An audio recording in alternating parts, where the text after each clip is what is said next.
What an absolutely jam-packed day of basketball we have had, from a loaded slate of college ball to some big battles on the high school hardwood. And let's start at the prep level, and let's start in North Georgia, where we have got a rivalry showdown at Ringgold. The Heritage Generals are here as these two bitter rivals gather at midcourt for a prayer before they go to battle. And boy, what a battle this was, as these two were absolutely firing from deep. Caden Lowry looking like Kyle in the corner as Trevor Jones is the immediate response for the Tigers, but nobody was cooking from three like number 3. Noah Awatola was absolutely scorching in the first few minutes of this one. That was the second win in the first quarter. Awatola on the run. He banked it home at the buzzer. What a way to end an entertaining first quarter. And shout out the Ringgold students for bringing ESPN to the game. And shout out Trevor Jones. He is so fun to watch. Check out the spin and the touch. Pretty looking play. And talk about pretty. Just look at this swoosh. It just looks right. But meanwhile, things continue to be all right for Awatola. I mean, they just can't defend this, as Lowry kept pouring it in as well. He hit a 3, and he takes some contact. Tight first half, but Heritage pulls away in half 2. They won a big one, 64-47. Let's get to McCallie, where it is the finale of the Dr. Pepper Classic. And what a great way to end this great event.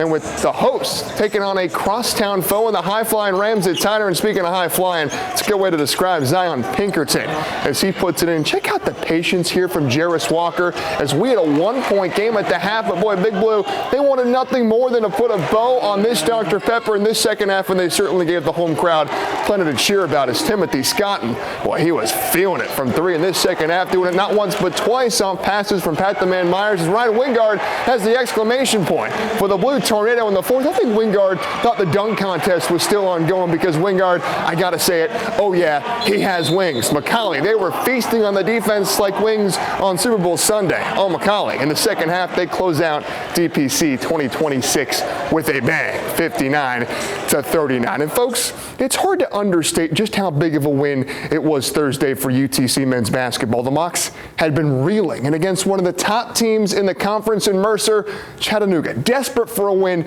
made the plays late to get off the schneid and get back in the win column. Well, today on the second leg of the weekend homestand, we wondered, what will UTC do for an encore? And in town this afternoon, a team that has also had some struggles this season, the Bulldogs of the Citadel. And folks, let us all take a moment to appreciate the beauty of these Mocs yellow uniforms. I mean, these are popping, as the local kid, former Silverdale Seahawk Houston Holland, coming off a career game, trying to rally his teammates as we've got a 1-point game with 10 minutes to go. And talk about a guy off the bench stepping up.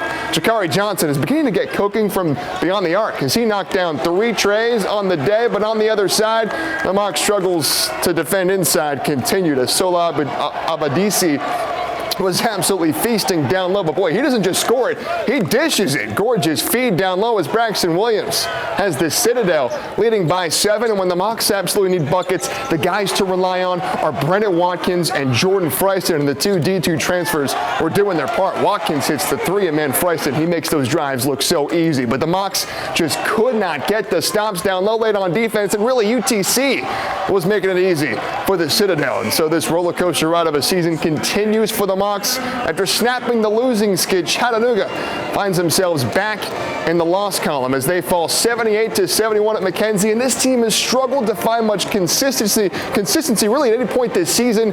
And after the game, a disappointed Dan Earl said the lack of consistent effort continues to cost his guys. Part of our problem is the inconsistency.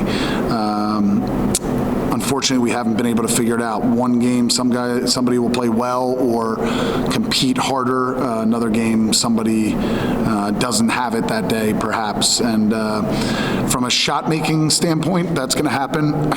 From a competitive standpoint, you can't let that happen. And one team that has been consistent really ever since December rolled around have been the Mocs women, but the impressive 12-game winning streak has come to an end today. UTC really hasn't been tested much since SoCon play started, winning every game by 8+ points, but the Wofford Terriers behind 32 points from Gabby Mundy give the Mocs everything they could handle as UTC is handed their first SoCon loss of 2026. And in the SEC tonight, boy, a tough loss for the Vols in Lexington. Very similar to their first meeting, as Tennessee was up big at the half but could not close it out as they fall 74-71 despite 29 points from the freshman phenom Nate Ament. Meanwhile, the Georgia Bulldogs grab a big road win 83-71 over LSU as the Dogs get even at 500, 5-5 in SEC play. And folks, how about this from the TISCA Championships in Nashville as Baylor junior Hayden McNair broke a state record in the 400-meter freestyle relay today